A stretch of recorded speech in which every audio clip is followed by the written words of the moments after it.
guys, so we are on Lady Musgrave Island. Absolutely spectacular. It's about a 2.5 hour haul out here, but well worth it. Just having a bit of a snorkel now. We'll go on to the island shortly as well, check that out. So yeah, just living the dream pretty much. Woo!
So if you are really adventurous, you can actually come out here and stay overnight. It's $7 a night. You've got to make an application online.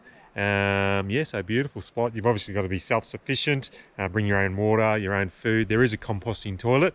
You can't camp here between the 26th of January and Easter because of they have all the turtles nesting. But yeah, beautiful spot.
Alrighty guys, well that was our first experience on the Great Barrier Reef, and we got there with Lady Musgrave Experience. They're a great company to travel out to Lady Musgrave Island with. Yeah, it was a great day, plenty of turtles, plenty of sea creatures. The island itself, we did a walk around that, it was really cool. Yeah, so great experience and can highly recommend it. Alrighty guys, thanks for watching, see ya.